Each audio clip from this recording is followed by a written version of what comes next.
Oh, moi béni. Je me pose tant de questions me concernant, car je ne me retrouve plus. Moi qui étais reconnu autrefois comme une fille de paix, comme un frère en France, massacré, menacé. C'est pas un leurre, je les avais accueillis à bras ouverts.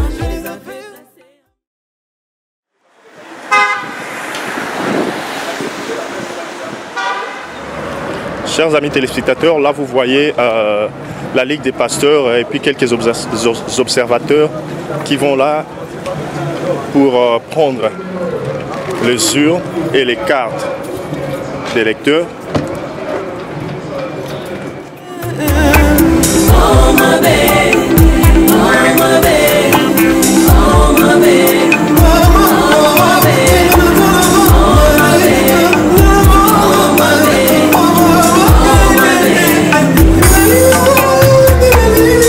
J'avais à la tête de mon pays un président fort, mais malgré sa force, il avait considéré la faiblesse des faibles et m'avait ordonné avec tout africanisme de me pousser comme dans un bus en Afrique du tiers-monde pour partager la place avec les pédants. Je l'avais fait comme un vrai enfant africain sans lui questionner.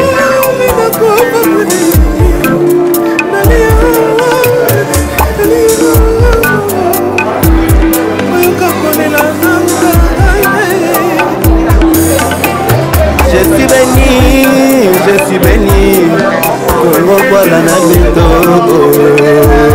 Samuna ikimena na Congo, Zambi, tuna loboko na voilà na nge.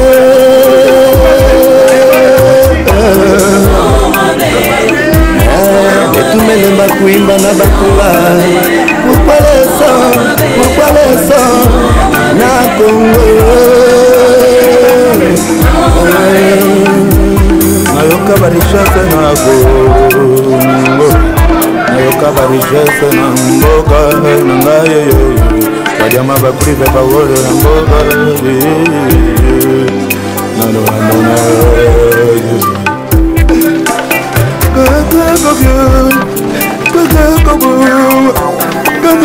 enfants de la rivière. Oyo makila tombola tonini rivière nini. Nakomi lokola limoka pilipili kosilaka solo te wo. Mwa beni mosapi moko ezoki nzoto mobimba pasi.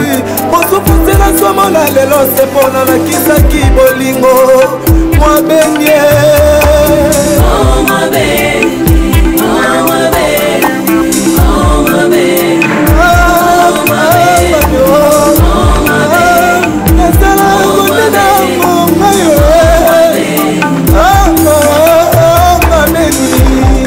Je criais donc autrefois au secours, et je crois que ma voix était accablée par mes douleurs.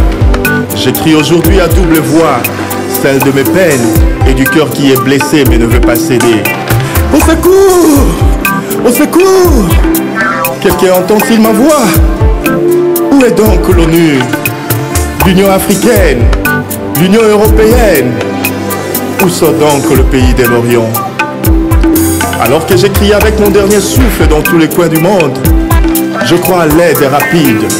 Je verrai donc qui viendra en premier à mon secours. Et celui-là sera considéré comme mon vrai frère.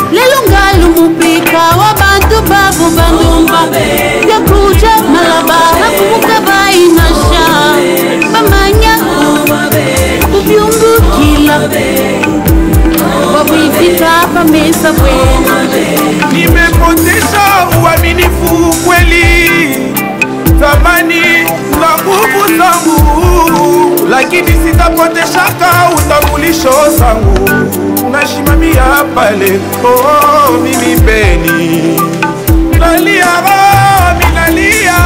Je suis Beni, une ville du nord-est de la République démocratique du Congo, située à proximité du parc national de Virunga, sur le plateau du mont Rwenzori à 5119 mètres d'altitude, en bordure de la forêt de l'Ituri. Je me trouve à 70 km de Kasindi, une cité qui fait frontière avec l'Ouganda, d'où sont entrés mes assassins. Je suis béni et je suis béni.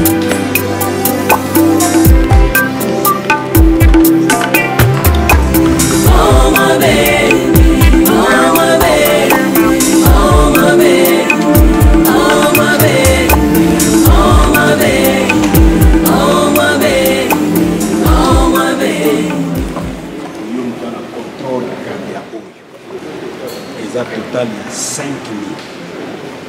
Différence entre Oyo Tikala et Oyo voté dans les attachés.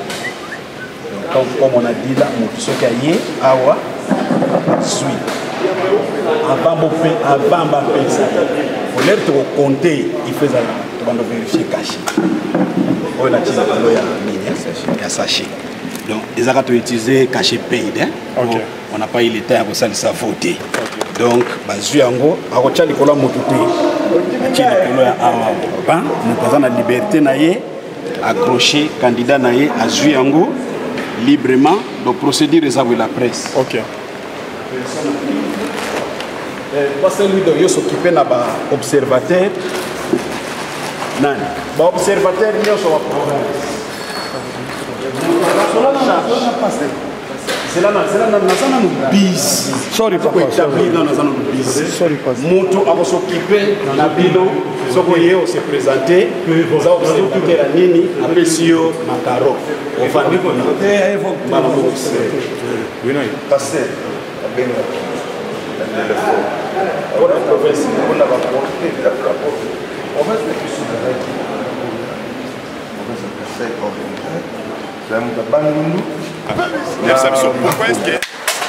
pourquoi est-ce que yo ponié à la présidente à yo lingo voté? Bon bah raison c'est belé. Premièrement là nous à la congolais. Oh bah congolais nous sommes lingi. Que c'est belé to voter. En plus à incarner ba idéologie na yé na carte na biso. Et ça va prendre avantage à parti moko boété. Oh la province moko boyé ndé ba se retrouver mais ça pour un avantage il y a peuple congolais, il y a communauté congolaise nyonso o eza na kata diba. Donc ba réseau c'est belé. Donc yo ozo voter parce que Azak Kinois et que yo posa Kinois. Personnellement tout maman papa na ba Kinois té. Baza ba kasayen. Kinois za la raté. To ba Kinois za raté. Habitant nyonso ya Kinshasa Azak Kinois. Donc na voter na mo la route na Kinité. Na voter pour les Congolais, na ba idéologie oyé a télévision na sani to lié to tondiango. Ya on a voté. OK. Bon yo ko yebisa biso un peu au kangina ozuna photo ya candidat na yo ozotambola nango partout. Dites-nous un peu pourquoi est-ce que yo osepeli yende azala loko la candidat oyo voté.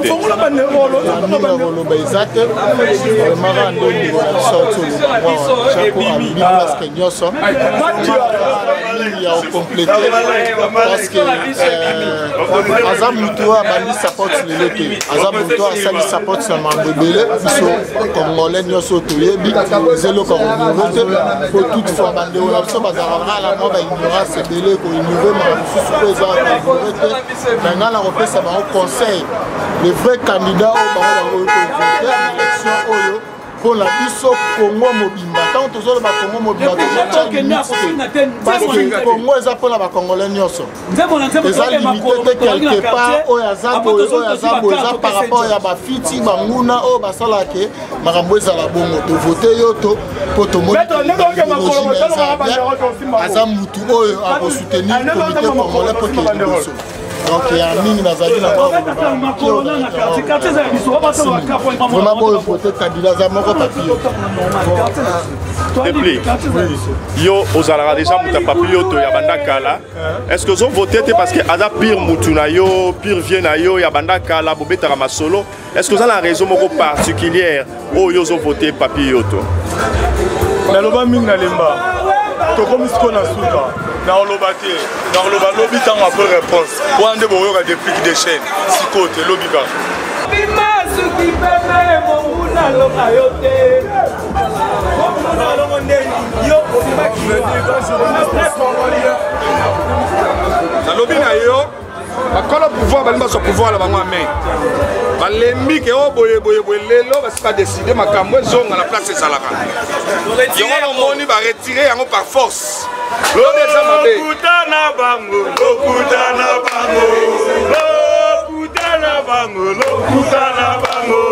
oya kanisaka abia kokwea waya lokutana bango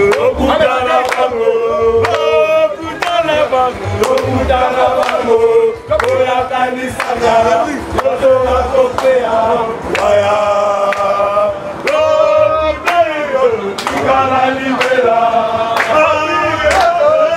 Sikala libela, oya kanisaka, oto akokea, waya.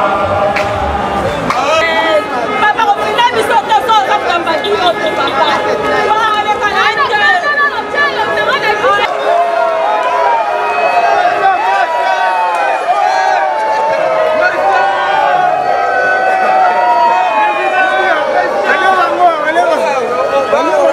Bino candidat na bino ezana na masolo.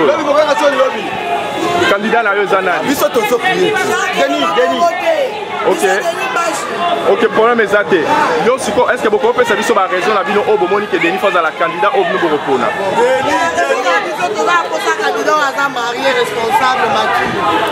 Ok, one is la raison na yo. Denis is number one. Everything gonna be changed in the vote. Okay. Every stuff is gonna be changed. We need to change the Congo, dollars, everything gonna be changed. Most of the people Congolese.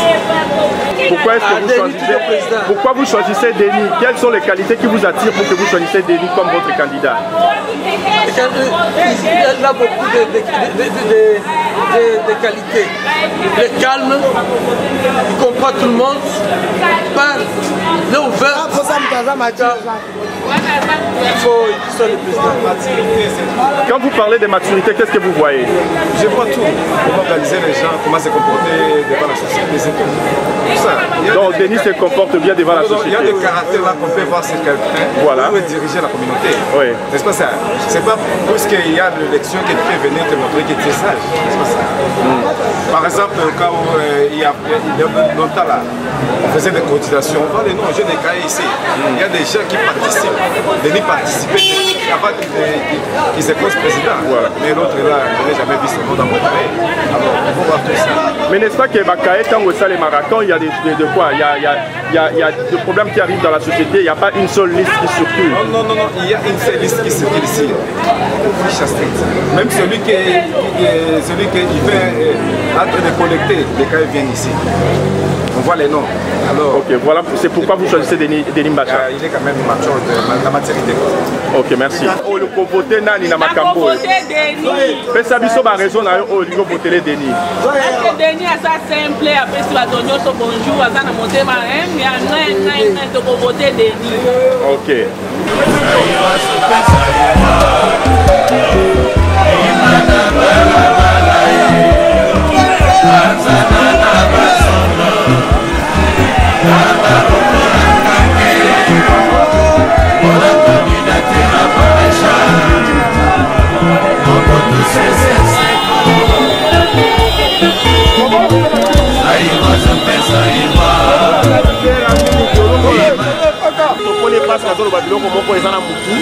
a proposé biso biloko ya bien Olandi aza pe moto yazo ali ba okota ba biloko soso awa Olandi parce que ils ont fait ça la panga misala ba sécurité Olanda aza moto aza un homme étudié Olanda a proposé biso biloko moko bien l'idéologie na ye ezali ya chichi na Congo Olandi ndango to comprendre masolo na ye eza mo bien Olanda pona bana na biso to sala pona biso eza pona na bana biso ko ba yebi ata mono ba Congo te ko ko salisa bango Olandi to sepele à trop merci toujours derrière vous toujours derrière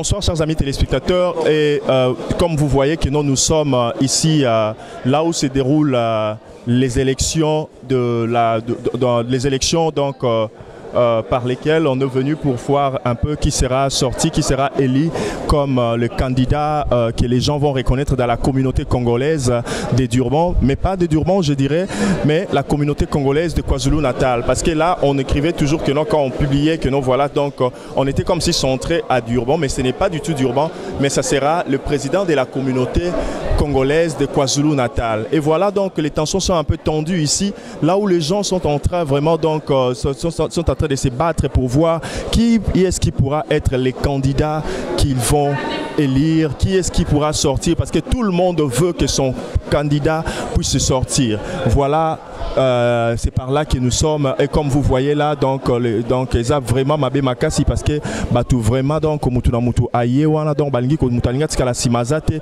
mutunyo so alingi amona vraiment donc asa azala sûr que non ayaki amonaki ba urne pona asala nini apona oyo azali penza yaye. Alors chers amis téléspectateurs, vous allez voir que non, voilà, caméraman nabiso akomema nini biso kuna na nini esika oyo makambo za kovanda soki okoko kende relax na mesa ya liboso d'abord pour que tu expliques batou qu'est-ce qui se passe na mesa ya liboso. Chers amis téléspectateurs, kuna na mesa ya liboso ndenge boza komona batu bazali kokende kuna alakisi mukanda na ye parce que tout se passe vraiment la franchise moko impossible. J'ai été là, j'ai été témoin oculaire depuis le début ya masolo onyo surtout na tongo boyo ke biso mwa mawato lalité vraiment. Pourquoi? Parce que tolinga kike makambo oyo esele mapena ndenge oyo esengeli, on ne sait pas, peut-être que non prochainement te msuba rozomwa ndambo équipe na biso oyo bakenda takuna na Congo pour bakenda un peu kotia pe ba ordre oyo ezali kotia ma kaka likambo ya communauté ya province moko, mais organisation salemi franchise salemi makambo ça ko salema vraiment la transparence na mesa liboso kuna bazali kozwa mutu alakisi mukanda d'abord libanda parce que toza na kati ya lopangu awa na libanda mutu alakisi mukanda na ye, mais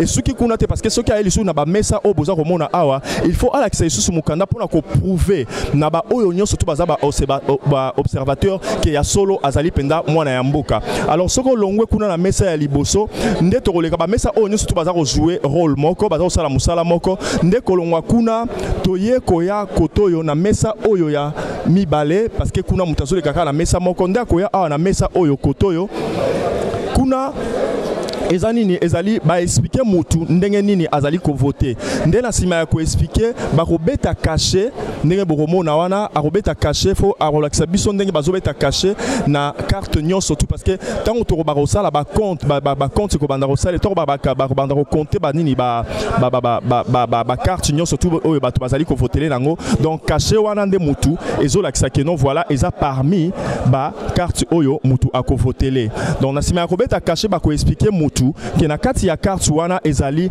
na ba candidat mibale ezali donc ya liboso na ya mibale, donc ba kombo na bango ezali wana ba kombo na bango ya ba candidat ezali na carte wana nde boromona tout à l'heure vous allez voir que non kombo ya candidat za batie candidat ya liboso batie na photo na ye batie candidat ya mibale pe na photo na ye, donc la personne va cocher mutu oyo candidat oye aponi nde après avoir koleka awa électeur à koleka kuna na kati ya urne oyo ezali kosalema vraiment la transparence ndenge bozomona donc à partir ya libanda bozomona déjà que non da eloko ndenge nini mutu azali kotia na kati wana, donc tricherie a ezate tout se passe vraiment dans la transparence possible. Alors voilà un peu chers amis téléspectateurs tolunga ki un peu to la sabino ndenge nini makambo nyonso surtout eza kosalema, donc mutu oyo akolobake ba yibaki ba voix na ye en tout cas tokobenga ye ndoki parce que nyonso eza kosalema vraiment ndenge elongo bani. Donc comme je disais chers amis téléspectateurs, nous allons un peu dehors, nous allons essayer un peu de voir les gens qui sont dehors parce que ceux qui sont ici à l'intérieur baza vraiment occupé makasi parce que baza en attente européenne ça une interview à moins que ceux qui babimi libanda. Alors toujours qu'il y a des libanda kunande tokoeba kozwa un peu intervention il y a quelques batu oyo bakoyebi sabiso makamuni ni o baza kosala awa. On se revoit tout à l'heure dehors. Oui, chers amis téléspectateurs, je pense que vous êtes en train de voir l'ambiance qui règne ici. C'est une ambiance vraiment de grande tension. Parce que là, comme vous voyez là, donc, Mutuna Mutazar aussi, photo, il y a président, il y a Muto, il y a Bango Balingaz à la président, il y a candidat à Bango, il y a choix à Bango. Alors, Ndenge Zawana, donc, Urumona Keno, Batubazali, Kozwabani, Nuana, donc, Nungu, Eza, Amakasi, Batubazali, Kolakisa, Bazar Osa, Bamakele, les pots, Namakele, on a peut-être Bazomona et qu'on change peu. Attention à Mutu afin que Mutu a pour Nate. Donc, pour échanger après, qu'on change ces Mutu Mutanga pour Nabatu Mususu, à changer Pelo Musu parce que Oezali comme marketing, n'est pas Romona. Donc, qui les a, Awa, Libanda, Awa, donc, tu es baité, non, et comme à niveau Oyo. À un moment donné, Zaki, que non, Batubazan, la banque a besoin de normal, mais tu es baité, que non, euro, Batu aussi, Samisala, Ndebakoluka, Susubaya, Bangonio, surtout afin que Makambu, et Nado, ils appellent à Koïna, Makasi, donc, Koto, Batu Oyo, Koto, Batu Yakuna. Chers amis téléspectateurs, voilà un peu l'ambiance qui règne. Alors, on va se retrouver tout à l'heure pour que Topé Sabino suite à Makambo Oignon surtout. Merci. Oui, chers amis téléspectateurs, vous êtes en train de voir que nous sommes retournés ici à l'intérieur pour essayer un peu de prendre quelques interviews avec les gens qui sont ici à l'intérieur. Bonsoir. Bonsoir. Papa, est-ce que yo to moni on a kati awa oza awa lokola observateur parce que ndenge ça les mara toujours na ba élection et aladon ba observateur pour bazala pour ba landela makambunyo surtout malam ba ba keno makambunyo ça les mana tricherie et tout consort. Est-ce que okoko bisa biso d'abord kombo na yo? Kombo na Nico naza président Kasai occidental. Nico nani parce que toza ba congolais to binde ba pesa ba kombo na biso pesa kombo na mobima na bato azotala. Kombo na Nico Kamamini naza président il y a Kasai occidental na Durban na KwaZulu Natal. Ok. Est-ce que Nico, yo en tant qu'observateur, ba mesure oyo oza sur ba mesure nyon surtout oyo ba zwaki pour que makambo etambola ndenge elongo bani eza vraiment respecté. Bon, ma mesure ba zwaki mon tant to bandi élection tant ba bandi ko voter na liboso. To bandaki bien, to bandi bien parce que ezaki problème ya Koslovake, mutu so ya na ngunda na ye eza na photocopie mais ils en a caché à police. Ils en a caché à police. Selon ndenge e bandaki. Botant to comme stamo bo na rumona batumo ba utik ba groupe mo ba uti sope wapi so wapi ba kana ba photocopie na ba photo bon tu sais que tout na quand même ba oyo baza organisateur principal bazo ba bo céder bango ba voter parce que baza ba congolais ba. Moi to ba eloko exactement tous en vote bazaba ko ba lo ba lingala bazolo ba swahili moi to contrôler les épaules na condition ndenge zala ki faut muto ala kisa ngunda na suza photocopie et na cache police ndenge ezalaki mais que et comme que na niveau wana mais naza na regret parce que bazaba congolais mais il faut pas ça identifier na kati ya mboka batu boko fa na kati ya mboka batu bo identifier parce que ça ça pas moi passer parce que ceux qui ndenge toloba qu'il faut tobengisa o mafeze ya na ba pare na ye ba anda ko checker mbeso lelo bakangi bato ebele bakina bango na veine mbeso lelo bakangi bato ebele mbeso lelo batonso wale la libanda mais tellement que boulou wana to chez que et ça la maté mais yango na to boya que eloko wana ya te pour ceux qui bato wana ya mafeze ba ya awa na ba pare na bango mbele lingeli la des bandates. Ok, mais mais quand même transparence parce que bien le corps observateur aux hommes qui non transparence et aux salema malamu donc dans ma campagne surtout que notre rose assure que résultat autre rosois et rose la réellement résultat à solo. Résultat vous allez à solo parce que mon organisation va passer c'est mon bilogo c'est la première fois et ça na Durban soit na Afrique du Sud disons je pense na habité sur na Jobour na Cape Town na Pretoria na habité mais c'est la première fois bilogo oya boye salama parce que depuis ba congolais baya na mboko na hebi soki ba neni baya na mboko bilogo na ntila salamate mais ya ba élection pena ya boye ntila salamate mais tellement que tant que tu décider que il faut loko salama pour congolais azala identifier donc azala congolais pas azala mutu quoi hein pour tous au monde batu mususu batu mususu bandeko na biso mususu ba burundais ba rwandais banani baza quand même bien organisé au monde au ba obeng sa bango na quelque part au monde ba bien organisé mais biso siko ba congolais tous apena des bandates au monde tango kaka ba pasteur ba ju pena bula usala initiative usala loko quand même monde ba congolais ba mi pesi parce que ba monde que ils est loko a solo parce qu'il faut ba congolais bisika nyoso vanda parce que congolais nyoso azo boya ko voter azo sala erreur azo sala erreur makasi parce que eloko ndeko mema biso nde ba koyeba ozana passe ovanda ka wapi ovanda ozana passe ozana nini ba yeba puisque so vanda parce que ceux qui ont négligé votre c'est-à-dire au mieux négligé yomoko komi négligé moko parce que wana ndesko to yeba congolais azo vanda wapi azo suka wapi aliaka nini numéro ya téléphone eza wana email na adresse eza wana donc po na koyeba congolais ani na osala na Afrique du Sud parce que ezaka congolais kaka po asa musa sécurité po biso to yana mboko po na libende kaka po na sécurité il faut quand même tout développer na misala mususu au moins congolais au Congo peut-être à la médecine ou à la peut-être dans les locaux moboy beza gradué dans les locaux moboy mais aya wa komi mutali bende akomi ka sécurité po ba eba to bakabala ba misala sécurité donc wana biloko mo hasard biloko mo zangatina biloko mo zo perception ba congolais son au moins la congolais za licencié azo sa musala aza docteur mais azo libende au moins docteur azo mais moi ce n'est pas bibende ba coince ba 50 cents bon ça la sonne quand même il faut à partir ya boulot ba passer ba salle penato sepeli nango makasi. En tout cas merci beaucoup. Oui, tous appels en comme ce soir en découpant où tu peux voter. Ah bonsoir. Bonsoir Papa Jacques. Ok. Est-ce que Koko s'est présenté d'abord dans Bandeko parce que tous en ali Kambouya Mabele, tant Tobil Kamabele, ah ali Kambouya Congo ya ba Congolais. So Kopé ça va tout combo na yo parce que Kolo ba appelle Lingala bo metom so za no pe mutuya ce côté nini. Alors so Kopé ça combo na yo na poste non po ba yeba ke non ba ozala pena identifier ke ozande. Comme on a Michael Wandongo, naza Congolais né de Kinshasa, na ye ko voter pour l'intérêt à communauté congolaise. Pour l'intérêt attribué. On a besoin de la communauté échanger, de comportement, progresse dans l'étranger pour le respect à la communauté congolaise et manifester. Ok. Si vous assure que tant que vous avez voix na bino na ba urne boye parce que ezelo mo zo sa biso pe moi fierté ata na Congo banini bazo pe sa biso te que non voilà to congolais to à l'étranger to voter ba kondi to ça la choix na biso pour ba kondi ya mboka na biso mais au moins à l'étranger ba pe biso moi opportunité oyo aux assure vraiment que non makambo oyo ko komemela biso moi changement moko boye na kati ya communauté naza sir makambo remema changement parce que attend toujours voter to sacrifier ba temps na biso to sacrifier ba misala ba makambo to e awa pona ma sécurité pona la ça ba bilongité pour to voter parce que après qu'on vote, ceux qui président Abimi, place président Kobima, ceux qui ont côté Moussou, ceux qui ont côté Kunaba, Onya, ceux qui ont perdre, Rolanda, Oyo, voter après tout le belé, besoin d'abisso, tu as pour sa communauté d'abisso, intérêt, Oyo, pénal, tu es l'indé en moi. Ok, merci beaucoup. Merci. Bonsoir. Bonsoir. Est-ce que vous pouvez se présenter devant téléspectateurs partout en Congo international? Bon, comme on a Shadrack Wandonga, Congolais d'origine. Ok. Congolais d'origine. Tout le monde a aussi voter. Est-ce que vous avez tout le monde a un peu si réellement au voter? Donc, Aouti, voter. Passeur Ludor.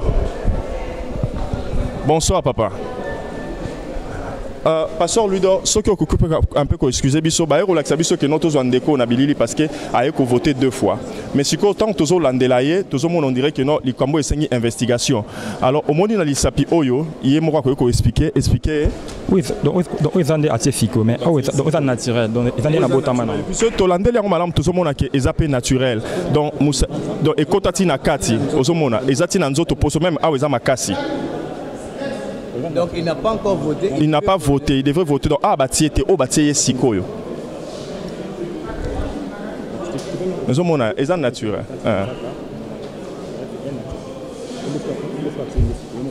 Ce n'est pas ça, nous sommes observateurs, organisateurs, sur Monique, au lingo tout na muto, ce qui réellement est au Sikoyo. Donc vous avez les droits comme ça. Caméra n'a pas besoin de moi témoignage.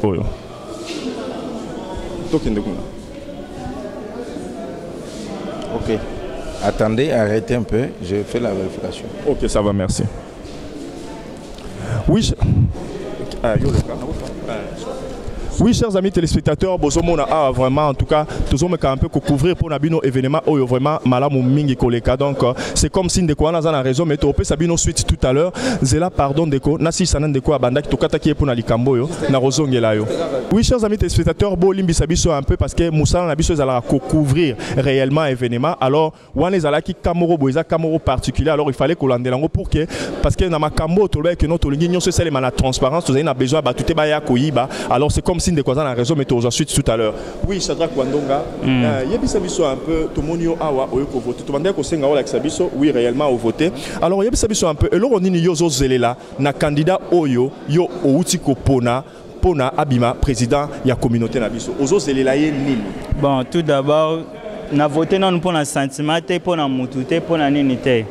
Na voter non on a besoin de changement dans la communauté congolaise.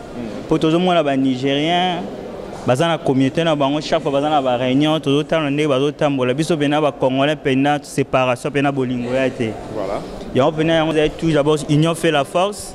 Ya on te ko voter après ko voter total o ya robima. Ata to rezoité ata o na voter rezoa mais to va na c'est ezana ba droit na makam o to pesa selon communauté congolaise faut tambola. Pour communauté congolaise ezana ba défaut mingi. Moi négligence c'est moi makasi ba suivi ezate ba réunion ezate donc ezapena ba point makasi pena te reposer après makambo o temps votant temps muta robima candidat obima après total makambo. OK, en tout cas merci beaucoup. OK. Maman, est-ce que tu reçois pas ta maman ta loba pour papa de balinga ko loba mingi yo pe yaka maman yo pe fo loba. Bonsoir d'abord. Bonsoir. Dans la biso caméra pour na Congo international pepe sabiso kombo na poste na la. Kombo langa Rebecca Wandonga na peso merci ndo pesinga maloba. OK, Rebecca Wandonga, tu étais tout à l'heure des commissions européennes à outil pour voter. D'abord tout le monde a que non yo pe outil pour voter déjà, mais est-ce que okoko ebisa biso un peu et loko nini oyo yo parce que papa bazara to musuna ba besoin na bango. Mais maman pe bazara na ba besoin na bango parce que bino mbobota bino mbobatela rabana. Alors eloko nini yo za kozele la candidat oyo outi ko voter asale la biso na kati ya communauté. To eloko nini ozo zelela ye oza ko s'attendre que non muto na soki aleki lelo to kosenga na ye asala boye neti eloko nini yo za lango na muto. Donc eloko ngana koloba eloko liboso nanu tolingi union eza na kati ya groupe ba congolais. Toboyi ko ponana biso to abana tata moko to utimboka moko malgré to milobaka président na biso wana te mais président na biso aza moko Kabila ata to yebi ke eza yete photo mitala ka otaka te on ndeko nanga muswahili ndeko nanga kinwa to mona biloko na surtout biso ba mama to za passe min koleka awa ezaka na place oyo bato batanga na komo ba réfugié bakendaka na women rights mais to mona soko ke kuna na women rights so ba yoka yo solo balingala do bazomona c'est comme si donc oza kutu congolais te donc yo oza pe réfugié te nde okimate bazo sa ba bloko moko mona kaka bazo sunga ba o baza ba swahili ba lo ba swahili bazo soutenir bana ba na ba classe mais biso ba kino to mona eloko anezala te ka bango ba okenda ba poto biso bana biso ba otanga te po anini mbonga malongo ezate mais bango bana bango ba continuer ti ba université bazo silisa mais ba biso ba kino en tout cas za passe moka bana bazo kata classe ba sa mango ezanga tina omoni yango moto lingi pena président touro akoleka ata non likambo wana surtout ekenda na women rights wana. Merci maman. Oui papa pasteur. Merci. Après vérification avec le représentant de nos provinces et les témoins, on a compris qu'on a mis un système de mettre les encres sur les deux doigts, les deux pouces. Mais quand il s'est présenté, il est arrivé que l'un de ses doigts n'avait pas été possédé par de l'encre. Preuve qu'il n'était pas passé pour une fois voté. Alors on a conclu qu'il a droit à voter. Merci beaucoup, pasteur. Ok, ok. D'accord, merci. Et puis, excusez Nini, parce qu'il faut comprendre qu'on a vu que nous avons les mandingues sengeli, donc il y a des sali bois, c'est comme matin. Ok, est-ce que vous avez un commentaire au ça là? Non, non, le quoi le bâti. Merci. C'est quand même que nous allons croire aux ala qui n'a raison de ma monde. Ok, non, vraiment d'accord. Merci. Merci. Oui, chers amis téléspectateurs, on a une félicitation donc ça veut dire que Ndeko Azalaki réellement a raison à voter qui n'a été mais chance donc mutua sécurité à même qui bisoye pour que Tolandela likamo ce Tolandela qui tende quoi nga kendeka boa voter te voilà ce que ça ya nani ce que ça ya denimba ce que pesa ya papillot donc et linga que chola ka boeme merci à trop parce que batu bazo sala musala na bango vraiment ndenge zali. Oui, bonsoir Ndeko. Ah bonsoir papa. Tout le monde oppose à Bandeko sima donc c'est comme si est-ce que vous votez déjà papa? C'est n'a voté, c'est n'a voté. Aussi voté. OK. Message ni oyo zanango d'abord so ko pesa d'abord kombo na yo na bandeko o bazota la biso. Ya kombo na ngai frère fiston Lusala Fiston Lusala, yo to moni ope awa parmi bato baza ko voter to moni ekoye pena donc ye mabe awa. Yo toza na posa oye bate candidat nini oyo voter, mais to lingi to bakaka eloko nini oyo yo za ko kanisa na président mutu oyo yo voter wana eloko nini oza ko zela ke non ce qui idée o se ba sengo pesa idée o pesa idée asala nini pour la communauté. Merci pour la parole. Bon eloko onga na ko loba to na ko kanisa na mutu na voter za nini. Ezamoni na ba étranger tout bazar carte na Afrique du Sud. Ba étranger o ba vivre un peu na division ma casse za biso ba congolais. Alors précisément ça ka lokwa ndeti comme si moi guerre entre bato na Kinshasa na bato na niveau ya est. Mais toutefois dans le baramètre fois Kinshasa eza place où esangisi tous les moutons. Aux la moto na est, ouest, nord, sud, sur le Kinshasa bon ya mbayo. Ba ko na bazar raté. Alors pour moi na mon rendeti les arrangements un peu moins complexes dans le biso na est pas tous les dans le biso toana mais quelques bateaux na petit exemple tous ça ba congolais tonyo loko oté moka otoye ça un peu na moi na esprit de développement au monde presque dans toutes les provinces ba vu tout ça né moko mais na mboka na biso mona à part Kinshasa ba Congo Lubumbashi to bande de ville ils na courant na ndamba ko mais na courant. Alors, baza un peu moins civilisé dans le ce que les Canada, dans le niveau de information du monde, tout le pays, baza na facilité, baza na information baza na courant, baza na TV. Mais les restes de la province otikali, ils ont sous-développé. Ils ont dit que pose aux informations qui na fourni, ba benga allo. Bon siko eloko wana pe na mona ngopeza un peu moins mingi na bando na biso misusu. O ba na côté est. Omoni même si tu as un niveau de face, on fait des guerre dans le Congo et si je tous les STT, tout la vérité. Et si je parti mon ndambo. Parce que pourquoi n'est-ce qu'il y a Kinshasa, tout le Congo, on a droit de réfugiés. Pour nous sommes au Est. Alors on a eu un topo mayango. Alors il y a un topo qui est présent à Sangisa. Parce que Congo c'est qui est intérêt. Les Congolais, il faut que les Congolais soient intérêt. Ils ont tout le monde. Ils ont tout parce que notre awa, pas de soupe dans l'Est, ils en ont bien. Comment péter, même si le lot. Mais ce que on m'a fait, ils ont droit de stati, ils ont droit de faire. Mais au moniteur que on a des problèmes, il y a des courants, mais des problèmes de Yaouma fait. Il y a un autre baboué. Bandora biso est, pas tous les bandora est. La plupart bandora biso est. Parce que moi privilège, parce que niveau homme face. Alors faut voir que notre passé dans homme face, ça pendant tous les Congolais. Mais par contre, c'est parce qu'ils espèrent séparation. Au sommet là, place comme on a bandora biso à Kinshasa, mais ça rappelle contre Yango. Alors il y a dans ça pour Kinshasa, dans ça pour ST, tout le monde pour ça autres voter à Bomaïlo Kowana. Congolais tout à la égalité.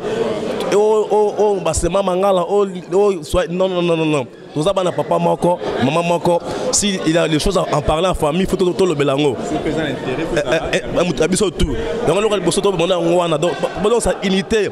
Mobutu aboma mboka na biso Congo, mais Mobutu na yabe loko moko Mobutu a restaurant le Congo dans unité. Tata bo moko, maman bo moko. Et le reste biso biso to andeli to ranjango. Oui, bonsoir Ndeko. Bonsoir Papa Boni. Bien, merci. Est-ce que Koki d'abord qu'on se présente au Pesabiso comme on a posé nous pour te bakuza pendant na mboka comme on a Morgan Biando.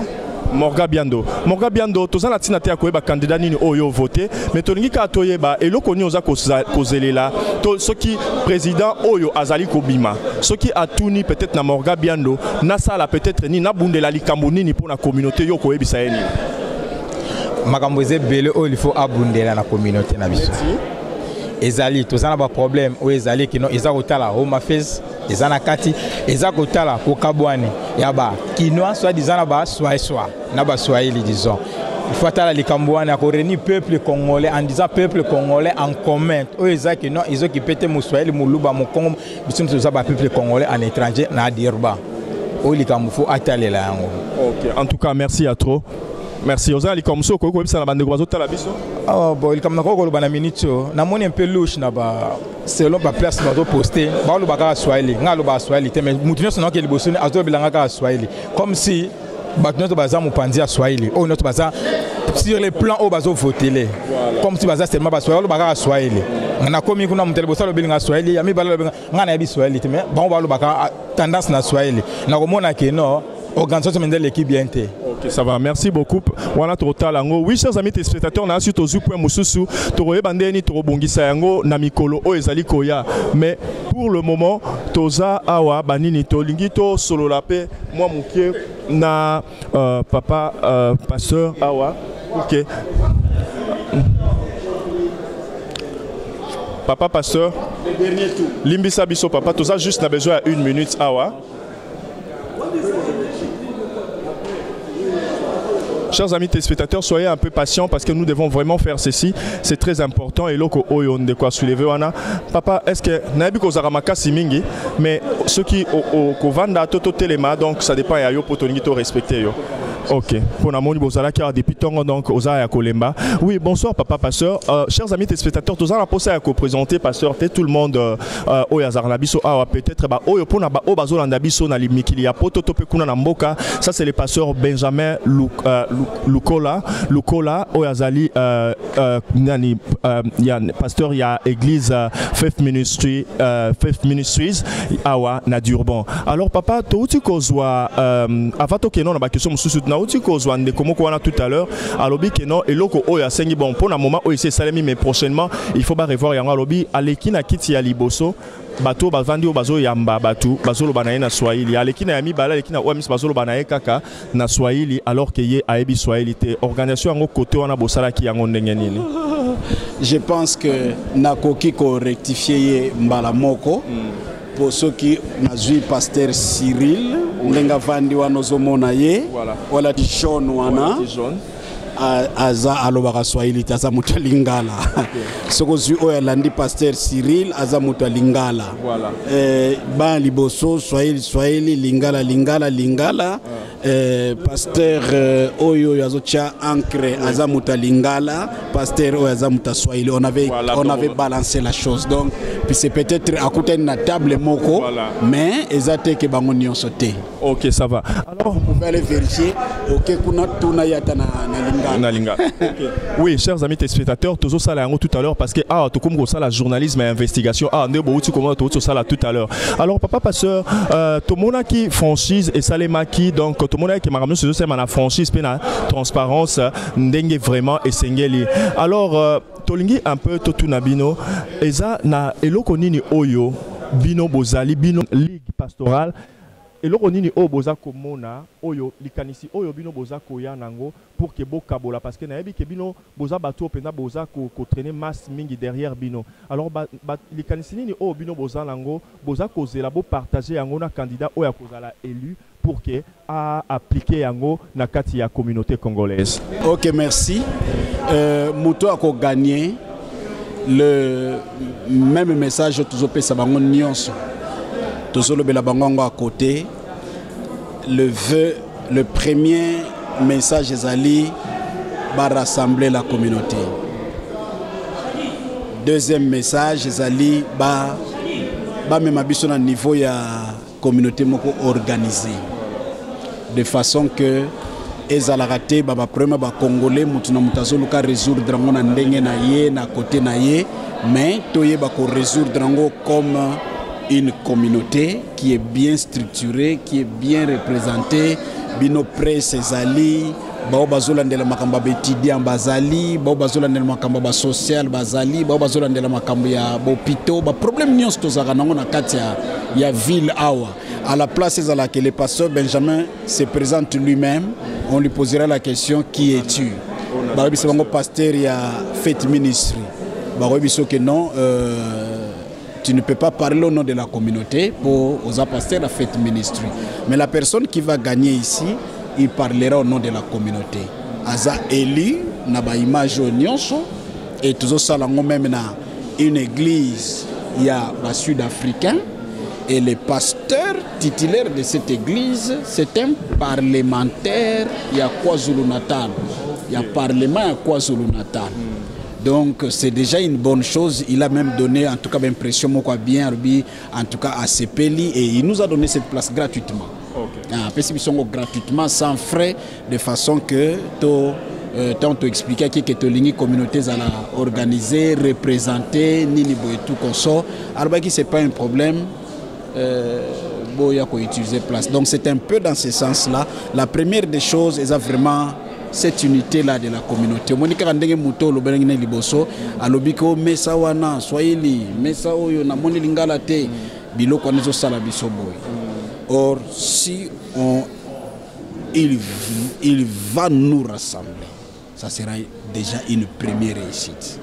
Deuxième réussite, s'ils parviennent à organiser la communauté. Quand il y a un problème, il y a un meeting, il y a des représentants, il y a des provinces, des médias, des mutualités, différentes mutualités, ils raisonner quand même dans l'ensemble sur un problème social réel, auto-vivre dans la communauté. Pas la politique.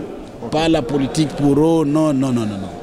Ok, non, pasteur, tout pas la politique, parce que Batoumi peut baser qui tourne la question oyo, ata dernièrement des naïma qui moko ya ba candidat na ese batu batuna ba question batindela kinga question sauf que na mona ki yango na retard. Batuna mutuana tuna ki bwalobi batu oyo baza ko linga ko bima oyo ba candidat oyo baza ko lukate bazo préparer carrière na bango politique te ya lobby pona ba ya lelo oyo et qui ba distraire na bango ka biso. Bon, je pense que pour utiliser le terme bien carrière.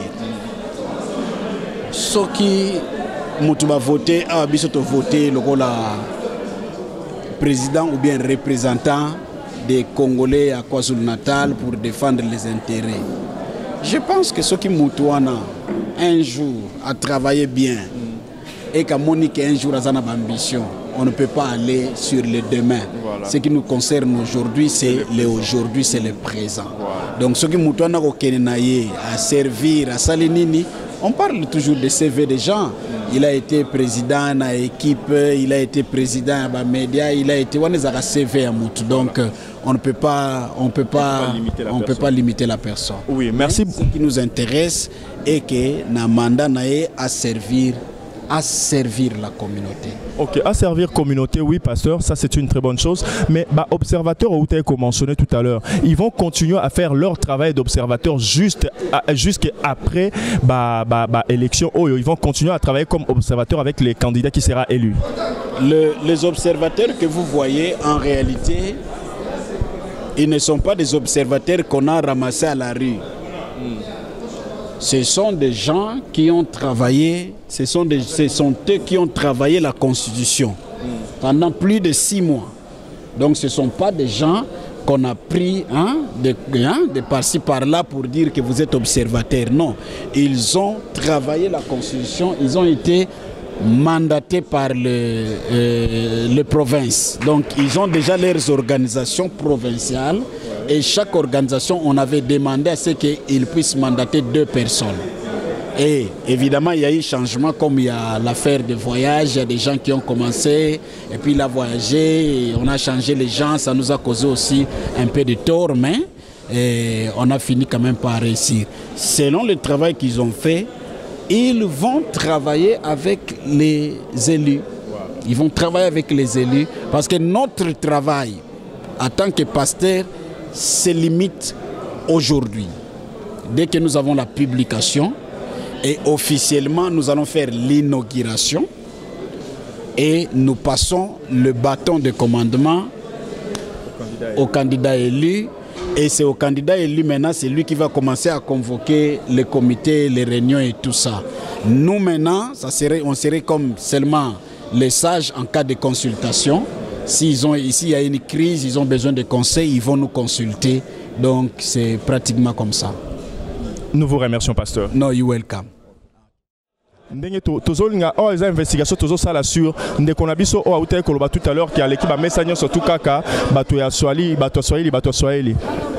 bazolo banani lingala te. Jambo papa. Jambo. Habari.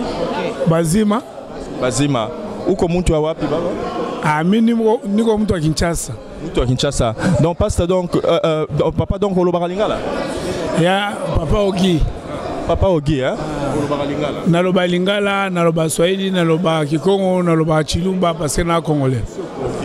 donc le langue n'y sommet ozo le balingala ce qui bat tout bailler na mesa na yo langue ya liboso ozo ça a impression à kosola na bango ozo la mnoko bon langue les amis bat ozo sola to so swahili na lingala donc ozo sola par rapport ya ndengo o meki mutuboye ce que somme toi lobby swahili na lobby ne swahili somme toi lobby lingala na lobby ne lingala. OK, d'accord, merci beaucoup. Okay, chers amis téléspectateurs, tous ceux qui sont dessus na mesa mususu bonsoir papa. Bonsoir. Donc ozo lo balingala papa. Na lo baganyoso lingala swahili français nyonso tokende tokumbaga to kumba. OK, d'accord, merci. Oui, chers amis téléspectateurs, donc par là nous voyons directement tous on continue à mettre ça mon parce que Oyo, passeur Oyo, ngana yebié personnellement, Aza Kinoa, Alobara Lingala, et puis le monsieur qui s'est levé là-bas aussi, Azape Moutou, Yamangala. Donc peut-être des condamnés passeurs Aloba qui ont un à Tomba Kinde, Naesika Yamabe. Voilà, on va se retrouver encore tout à l'heure, chers amis téléspectateurs. Oui, papa, Olingo Lobali. Nous, Swahili. Où comme toi Swahili? OK, Gina Konani? Mais toi Charles Missi. Charles Amisi. OK.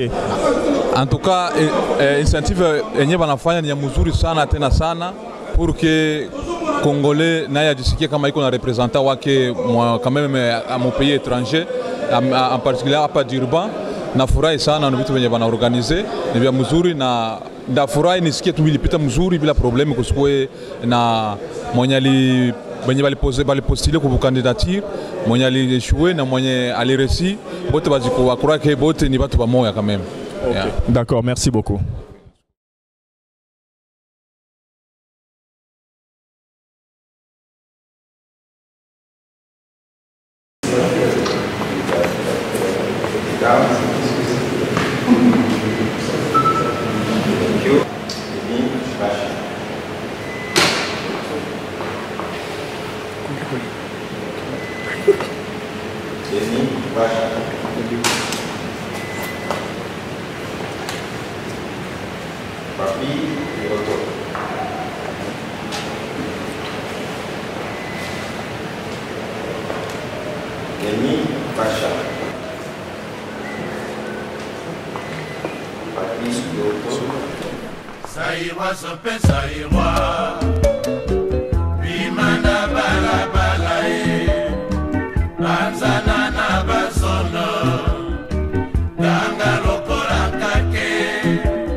Suivez, on compte le bulletin rapidement, gagnons le temps.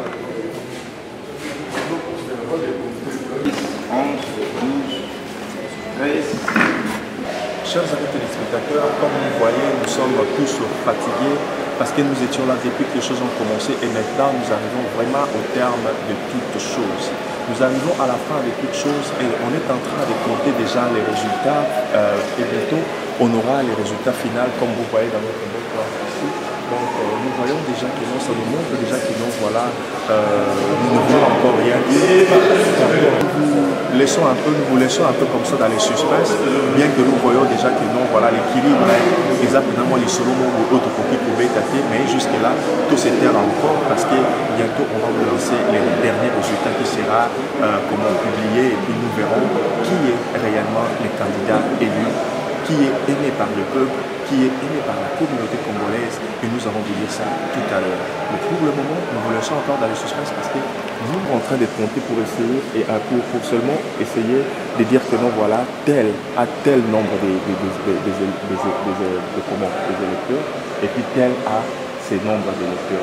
Voilà un peu comment puisque nous allons procéder. Parce que bientôt là, nous allons vous lancer les résultats, nous allons vous publier les résultats finaux et puis nous irons dehors pour essayer de voir s'il y a des gens qui sont là et puis on va essayer d'interviewer un peu les gens pour connaître un peu qu'est-ce qu'ils sont en train de penser, ceux qui ont perdu et ceux qui ont gagné. Et puis après, si nous aurons la chance, nous irons voir les candidats élus pour que nous puissions lui demander ou lui poser quelques questions. Ces questions ne seront pas pour moi, mais ce sera vos questions que on aura à poser à celui qui sera le candidat élu, donc le président de la communauté congolaise de KwaZulu-Natal. Je vous remercie.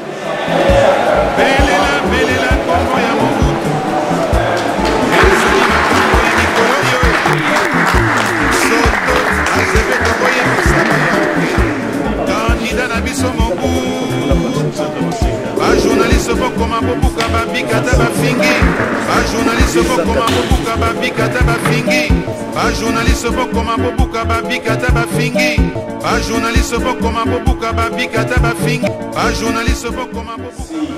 À toute la communauté pour avoir massivement répondu à l'appel et nous remercions aussi tous les deux candidats du courage qu'ils ont manifesté pour notre communauté et nous demandons aux candidats gagnants de faire preuve de la maturité et du souci que la communauté a pour rassembler. Et nous demandons aux candidats perdants de pouvoir soutenir les efforts de la communauté et de se réorganiser pour la prochaine fois. Le résultat se présente de cette manière. Nous avons eu 1173 personnes qui ont répondu et qui ont voté.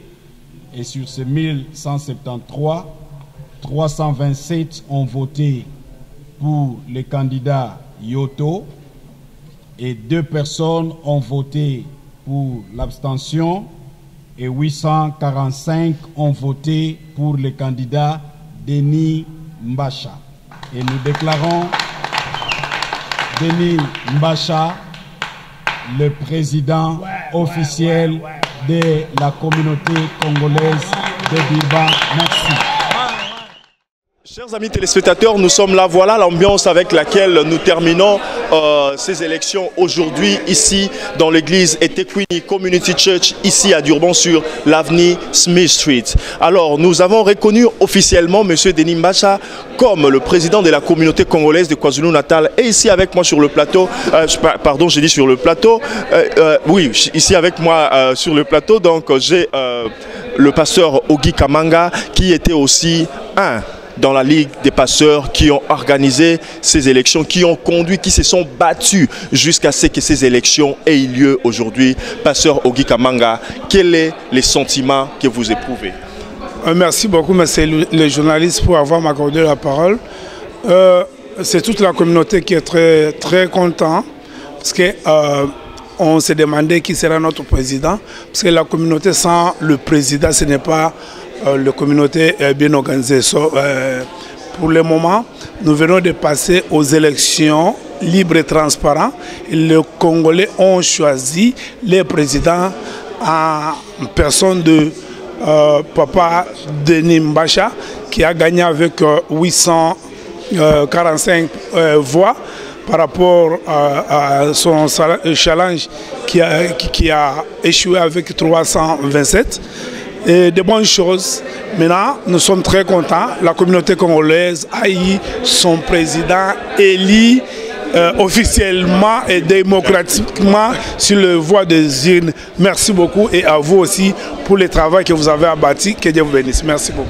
Ok, merci. C'est bon, ça game. Ça game. Check, ça game. Ça game, mais la vérité, non? Passport. Kinoa Zoba. Kinoa Zoba, Kinoa Solo. Cela qui n'est Zambo à 15 ans. Bami Kenaba, Baba, permit. Soba résidence. Soba Kinoa, Bisengi. Bami Kenaba va souffrir. On va éviter. C'est normal. Tu fais la chance. Tu as produit la game. Chalouté état. Kinoa Zoba. Quel est le sentiment que vous éprouvez parce que vous vous êtes réellement battu du début? Ceci n'a pas commencé aujourd'hui. Les gens qui nous regardent, chers amis téléspectateurs, vous pouvez croire que non, c'était quelque chose qui a commencé seulement hier pour s'achever aujourd'hui, mais c'était un grand combat. Quel est le sentiment que vous éprouvez pour avoir réussi? Au pays est encore en train d'échouer. Non, la Senko, ça c'est... Non, on n'est pas encore à ce niveau-là. Oui. Ce niveau-là est trop élevé. Mais nous sommes encore au niveau d'une petite communauté. Et le sentiment est vraiment réel. Les Congolais m'ont encore prouvé qu'il faut faire confiance aux Congolais. Il faut faire confiance aux Congolais. Vous avez vu vous-même comment les gens ont massivement répondu sans pour autant faire une campagne de 1 mois. Les préparatifs ont pris toute une année pour arriver jusqu'à ce niveau de façon qu'on ait un seul représentant. Et tout le monde était fatigué de se rendre compte qu'il y avait des présidents dans tous les coins et ça ne donnait pas l'image de notre pays vis-à-vis surtout aux autorités de ce pays ici où nous évoluons. Et vraiment réussir jusqu'à ce niveau, avoir quelqu'un qui va nous représenter et que tout le monde ne pourra pas douter, je pense que c'est vraiment une grande réalisation. Une grande réalisation, oui. Merci à la presse parce que vous avez joué un très très grand rôle. Oui, on était en train de se battre, la mobilisation, la presse a aussi joué ce rôle-là. Ok, merci beaucoup, pasteur. Alors, quel est le conseil que vous donnez? La presse exclusivement congolaise. Merci. Donc, vous avez joué un très très grand. Pasteur, nous n'allons pas vous poser la question ici pour le candidat qui a gagné, mais nous voulons vous poser la question, quel est le conseil que vous allez prodiguer au candidat perdant? Non, le conseil reste le même. Je pense qu'aujourd'hui nous sommes samedi. Hier, ils avaient tous signé le protocole d'accord que si je gagne l'élection, je vais travailler. Si je perds l'élection, je vais soutenir l'autre. Et c'est sur papier, ils ont signé cela. Et je sais que les sentiments humains peuvent exister, mais j'ai confiance à nos deux candidats qui ne vont pas nous décevoir. Ok, merci beaucoup. Merci beaucoup. Oui, chers amis téléspectateurs, c'est avec ces messages-là du pasteur pour le candidat perdant que nous allons clore toutes choses en ces moments. Nous vous disons merci, chers amis téléspectateurs, pour la fidélité que vous aviez à notre cher réseau Congo International et à notre très chère émission Expression Plus qui vous a été présentée par Ahmed Jibekare, votre humble serviteur. Merci et